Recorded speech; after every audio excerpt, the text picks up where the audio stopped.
I have always had the deep understanding for myself that if anything was going to move forward in my life, that I was going to have to be responsible for making that happen. I know that to be true now and can articulate it as you are responsible for your life. And if you're sitting around waiting on somebody to save you, to fix you, to even help you, you are wasting your time, because only you have the power to take responsibility to move your life forward. And the sooner you get that, the sooner your life gets into gear. This is what I know from doing 25 years and thousands of interviews on the Oprah Show. It does not matter where you come from. I have seen people come out of the desert, walk across the desert, being born in the most dire of circumstances. It doesn't matter what your mama did, whether she did or had a PhD or no D. What matters is now, this moment, and your willingness to forgive the past, take responsibility, and move forward. You need activation energy to start the change. That's the key to creating any kind of change. That's the ethical requirement of individual being in the proper sense, is to constantly know that you're not what you couldn't be, to take responsibility for that, and to commit yourself, like body and soul, to the attainment of that ideal. You think about the times when you're at peace with yourself with regards to how you're conducting yourself in the world. It's almost always conditions under which you've adopted responsibility. The most guilt I think that you can experience is the sure knowledge that you're not even taking care of yourself, so that you're leaving that responsibility to others. There is no capability difference between you and someone you consider to be an ultimate role model of success. The only difference is they've learned to use their mind and body with more power on a consistent basis. They've learned to manage their state. They've learned to use their body effectively. Whether they know it or not consciously doesn't matter. And they've learned to control their mental focus. Remember, whatever we concentrate our focus on consistently, strive to learn from it, and make new distinctions about it, we will get great at it. I need you to evaluate yourself and ask yourself the question, when you hear the word no, does it, when you have a trial or a tribulation, how do you buy it? You hold on to it, you recycle it. Do you realize that every day you thought you wasn't going to make it? Do you remember them days when you thought it was absolutely unbearable and you thought you wasn't going to endure that one? Do you know that your survival rate for every last one of them bad days is 100%?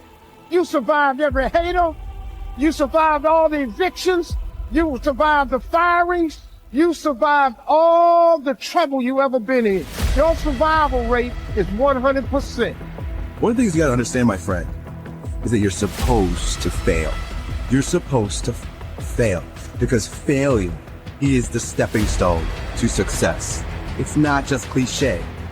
Failure is an experience that lends to wisdom that ultimately makes you a stronger version of yourself. Like, until I make my dreams become a reality, I'm not quitting. I don't care how much money I have to invest. I'm gonna continue to do this until I become successful. All right, I've got a rule called the show-up rule. All right, somebody said you can pretend that you care, but you can't pretend that you're there. The only way you can be there is to show up. And what I'm asking you to do for me, you'll never be a failure if you show up every single day. Every single day when I come, I show up and I let failure know. Failure's not an option. So what, it takes 12 years to get a point. Failure's not an option. Failure is not an option. You can't even let it sneak into your brain. It's not even a second. You have to know that this thing is going to work. Come bad or high water, whatever it is that I set out to do, it may not happen in 6 months, it may not happen in a year, it may not happen in 2 years, but at some point, my dream is going to become a reality. Concentrate every minute like a Roman, like a man, on doing what's in front of you with precise and genuine seriousness, tenderly, willingly, with justice, and on freeing yourself from all other distractions.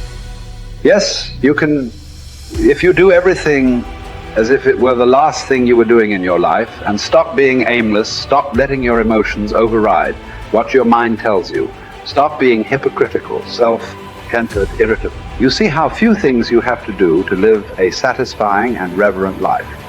If you can manage this That's all even the gods can ask of you. Do not disturb yourself by picturing your life as a whole. Do not assemble in your mind the many and varied troubles which have come to you in the past and will come again in the future, but ask yourself with regard to every present difficulty, what is there immeasurable and beyond? Endurance.